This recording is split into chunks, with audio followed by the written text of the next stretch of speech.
प्राचीन विद्वानों, हिंदू ग्रंथों और पौराणिक कथाओं के अनुसार नवरात्रि का इतिहास लाखों वर्ष पूर्व का है। इसका प्रमाण रामायण काल में मिलता है, जब भगवान श्री राम ने रावण के साथ युद्ध करने से पहले माता दुर्गा की उपासना की थी और रामायण काल त्रेता युग में माना गया है।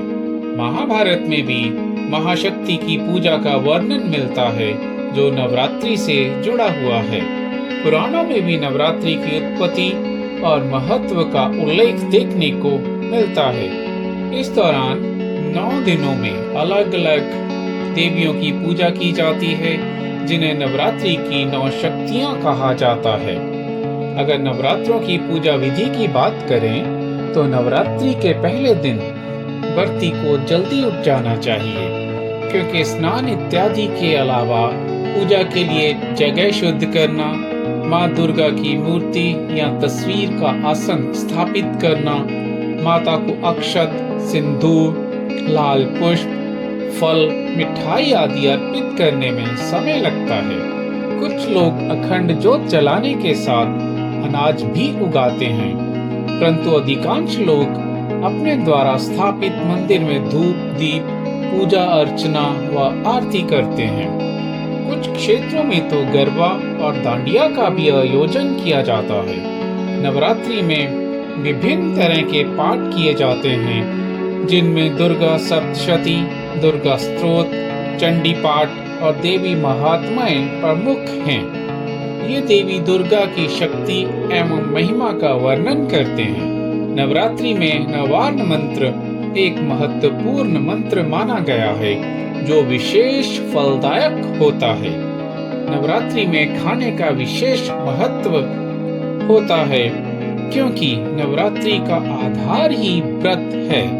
इसलिए इन दिनों शुद्ध, हल्का और सात्विक भोजन खाना ही उचित समझा गया है।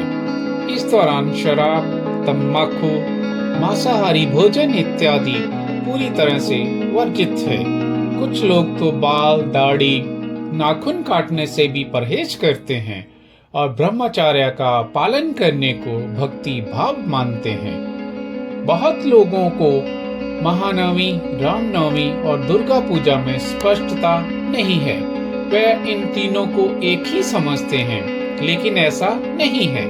ये तीनों भिन्न हैं। हालांकि तीनों का बहुत गहरा संबंध है, क्योंकि जिस चैत्र मास की शुक्ल पक्ष की नवमी को नवरात्रि का आखिरी दिन यानी महानवमी होती है, उसी दिन भगवान श्री राम का जन्म हुआ था, जो रामनवमी के रूप में मनाया जाता है।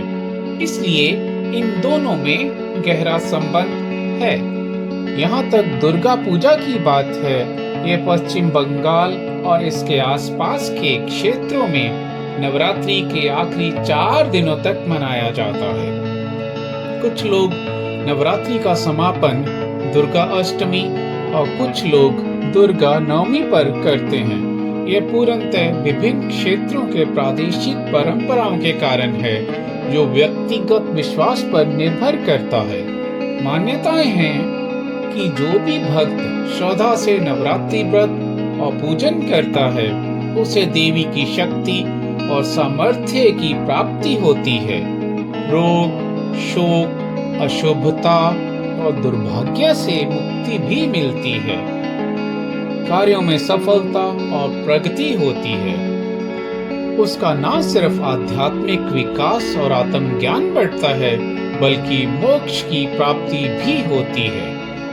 माँ दुर्गा के 9 स्वरूपों का वर्णन और पूजा विधि को एक वीडियो में उल्लेख करना नामुमकिन सा है। हमारी कोशिश रहेगी कि नवरात्रों से संबंधित वीडियो को विस्तार में बनाया जाए। अंत में ये कहना चाहूँगा कि नवरात्रि पूजन के दौरान हो सकता है कि कोई अनजाने में भूल हो जाए, तो हमें ये कभी नहीं भूलना चाहिए कि देवी दुर्गा जगत जननी है। वह अपने बच्चों के लिए हमेशा कल्याणकारी रहती हैं। तो दोस्तों, उम्मीद करता हूँ ये वीडियो आपको जरूर पसंद आई होगी। अगर हाँ, तो प्लीज़ इसे लाइक, शेयर और सब्सक्राइब करना